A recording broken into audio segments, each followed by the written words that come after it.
Welcome to ProgAxia and Prog's greatest albums. With me, Andy Phillips, and Dr. Prog himself, Paul Googe. Hi everybody, it's Andy here, and welcome to this series we're doing at the moment, which is called Prog's Greatest Albums and what makes them so bloody good. And today we've got an album which is one of my choices, and it's Graaf Generator, and it's the least we can do is wave to each other. And I mean, a big fan, Paul? Getting there. And I struggled a bit. So the comparison for me would be with King Crimson, and Robert and Pete have got some history there, haven't they? But it took me a little while to get into King Crimson, and I'm now fully there in the camp, both feet. And I'm getting there with Graaf Generator or Van der Graaf. But certainly when I first heard them, and I think it was probably Theme 1 or something, their version of that, which was on a Christmas sampler or something like that. And I thought, they're all right. I quite like this lot. They're quite an easy listen. And then it was a bit like my second King Crimson experience was someone lending me Lizard. Now, I can't remember what my second Van der Graaf Generator experience was, but it was like, hang on a minute. So this is David Jackson, whatever his name is, trying to emulate this Roland Kirk guy, whoever he is. And I don't know. I'm struggling a bit with this. Let me go back to my Genesis. So, yeah, it's taking me a while, but I mean, I would love to meet Peter Hammill, who's still active after all these years, still vital. Because the way his mind works to come up with this stuff. I mean, it's not just about him. Obviously, it's the other members, the other four in the band at the time here. But he's got such a way with words and phrasing, and it's certainly not overly schooled and polished. But it's the word I guess I'd use would be compelling. It is compelling, and it's quite dense. It can be quite dark and gothic, but it's certainly as I think the best progressive rock is. It repays itself. It rewards the listening, and we'll come on to some of the tracks, I'm sure. But yeah, so I'm getting there with VDGG. Yes, it wasn't an easy start for me. Because I think and I think I sort of know exactly where you're coming from, because when I first started getting into prog, and I got into Genesis and quite easily, got into Yes quite easily, I think, as well. And when it came to Graaf Generator, I started buying some albums, and I got this one because a friend of mine said, you got to get into Graaf Generator. It's really good. So I bought some albums, because that's the way you sort of did it back in the day.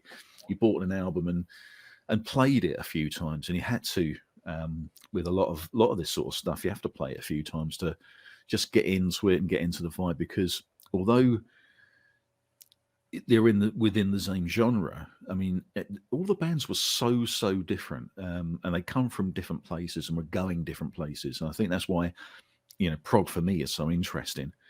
But this was sort of seen as their first real album. They did have one out before this, the Aerosol Grey Machine, which I got some great tracks on it, and I do actually love it.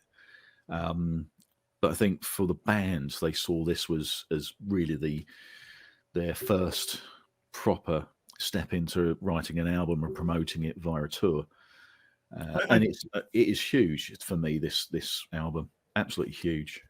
Am I right? That first one, the Aerosol Grey Machine, that was a US only release initially? Is that right? Yeah, I think I heard that. Yeah. And it came out in '69, and again, we tend to forget that this is right at the beginnings of all this. I mean, they brought out Aerosol Grey Machine in '69, and as you say, it came out in America only at the time. It's come out in the UK since, obviously, but 1969, and some of the tracks that are on Aerosol Grey Machine are just brilliant. I mean, easily as good as what's on this one. On the least we can do is wave to each other. But it was I love it because it's, for me, it was, I got the same sort of feeling from this album as I was getting from those early Genesis albums, especially things like Trespass and Nursery Crime and that sort of thing, because it was about stories, it evoked different worlds and like scenes from film in your head, which is what I was getting from Genesis. And so I started seeing them on a sort of par because, the vocals are really distinctive. Pete Hamill's vocals are really, really distinctive, just like Peter Gabriel's is very, very distinctive. Different type of vocal. I think with Hammill, I think he's a lot more guttural, and very you can just hear the passion through his voice. And again, I think that sort of takes a little bit of getting used to, because he sort of spits lyrics out. Sometimes it's very, very calm, but within a line or two, he's like literally shouting at you. Yeah, that's an interesting point, because I think the comparison there for me then also is with John Anderson. So John, very different vocal styles, but there's certainly people out there that just struggle with John Anderson's choir boy. Semi-falsetto, and I think part of Hamill's vocal style, which it took me a little while, but it doesn't easily scan, does it? I mean, I think one of the things that Gabriel did, I mean, they both tell stories, I agree, but Gabriel sort of told it in a normal storytelling sort of way, sort of like my gran might have done to me if she was telling me about short people in Harlow and all the rest of it. But I can't imagine me gran sitting down and giving me one of Hamill's stories in his distinctive delivery style. So, but it worked for the music, because I mean that's what I think makes them very interesting. Yeah. I think the marriage of the two, of the vocals, the lyrics themselves, and the vocal style with the musical accompaniment. That fits. So these people they found each other, and aren't we grateful and lucky that they did?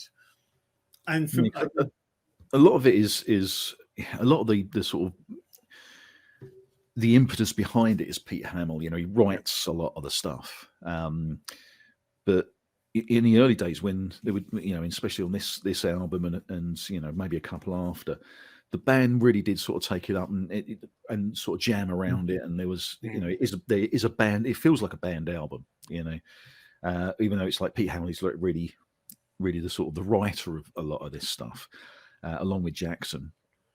But one of the if you listen to some of these tracks, I'm just looking at down these, Darkness and Refugees.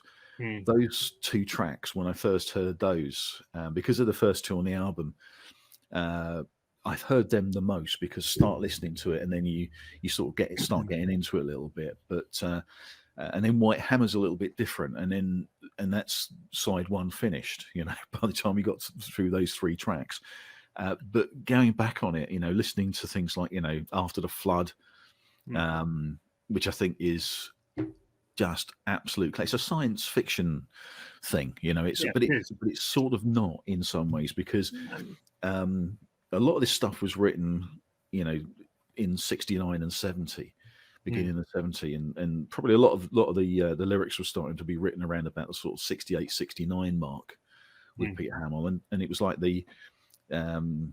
it was right in the midst of the Cold War, and there was a lot of things going on at the time, a lot of sort of saber rattling and things like that. And both Refugees and After the Flood has got references to wartime and things like that. Especially we're sort of sensitive to it at the moment because of the war in Ukraine and things like that. And Refugees was written about a couple of his flatmates who were refugees, so there's that part of it. But then when you get onto things like After the Flood, and you listen to, if you actually go and read the lyrics while you're doing it, which is a great thing to do. I mean, I love reading lyrics while I'm listening to the music.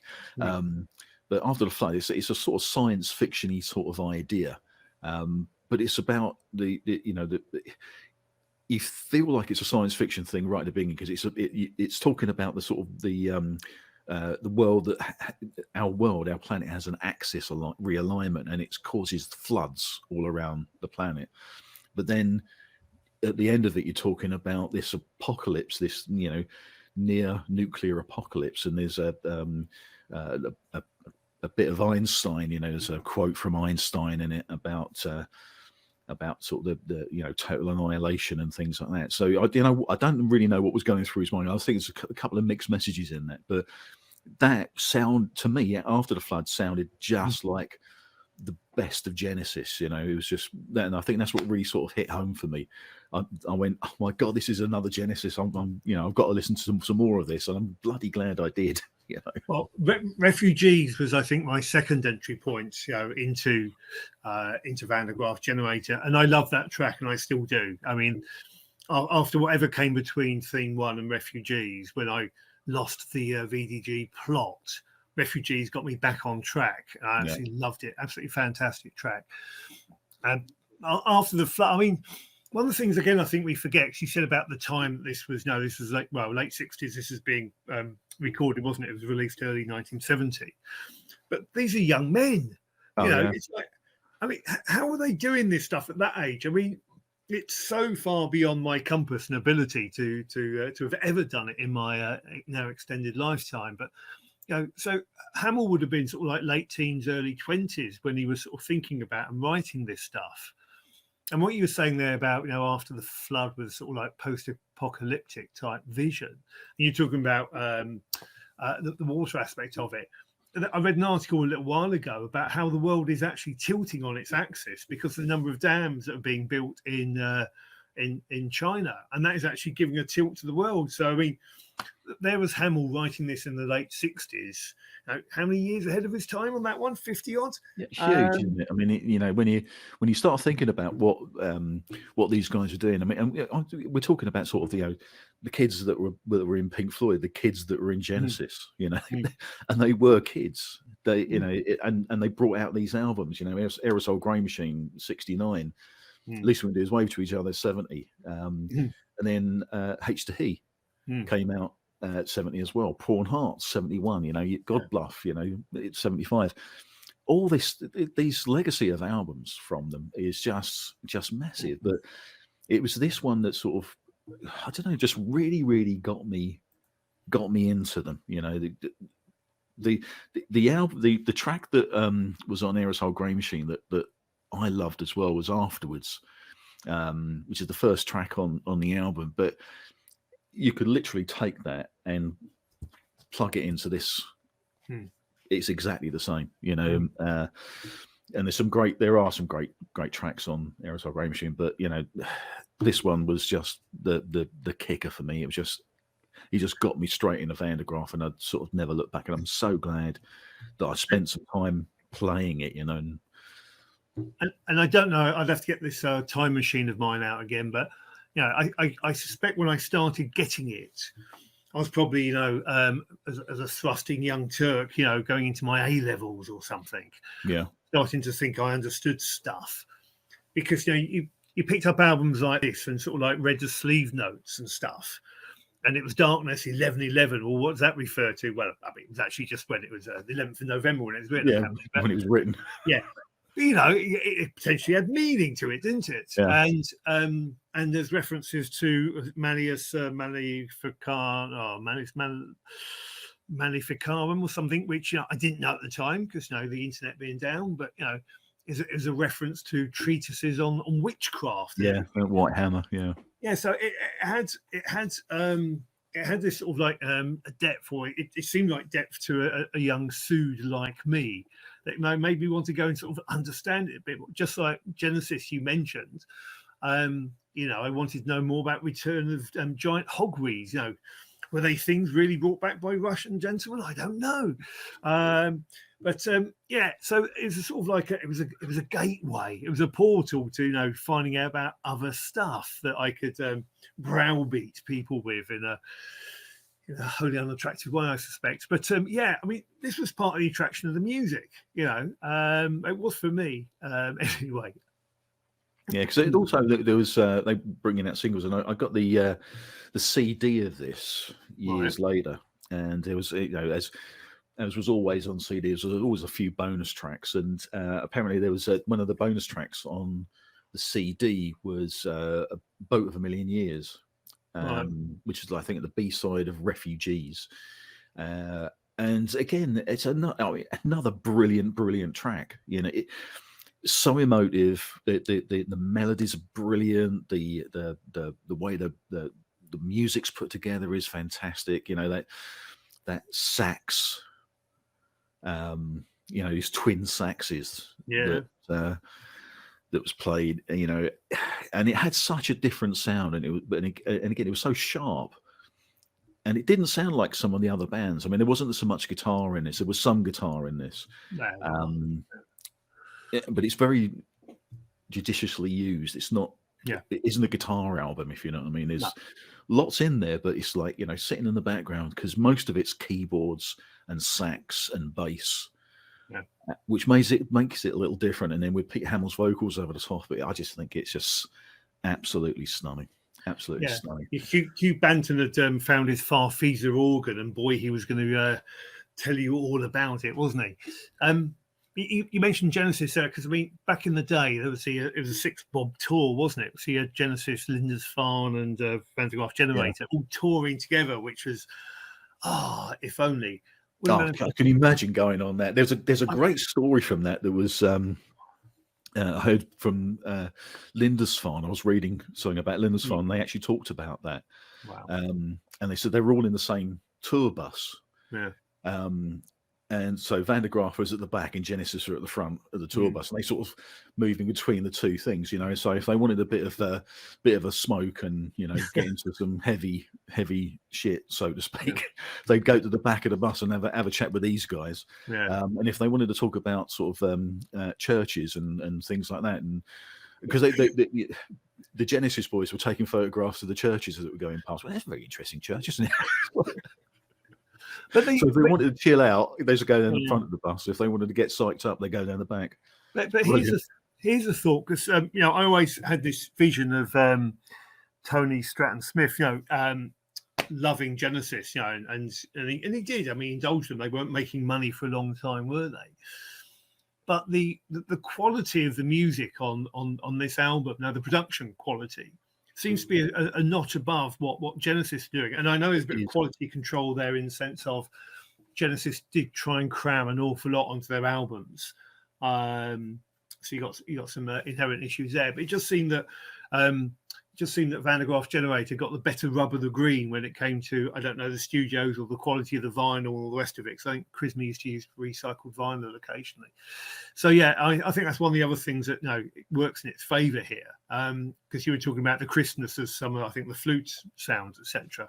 And I think that I don't know about this, but it's just a theory that they perhaps got the preferential treatment slightly one way or another.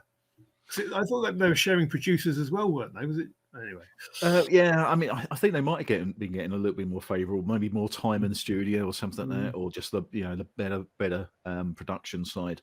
Because I think they were sort of more headliney when that tour was going on. So Van der Graaf was at the top, and then Genesis and Lindisfarne sort of underneath that. I think it was helping Genesis to get live stuff going on the back of playing for Van der Graaf, But as I say, I think it's a fantastic album. Glad you're getting into it as well, because then we can talk about it more, which is great stuff. So that is the least we can do is Wave to Each Other by Van der Graaf Generator. Fantastic album. Again, if you've got any comments you want to put in, just stick them underneath the video here, or if you listen to the audio podcast, then you can put that on there. We're on Spotify and all that sort of thing.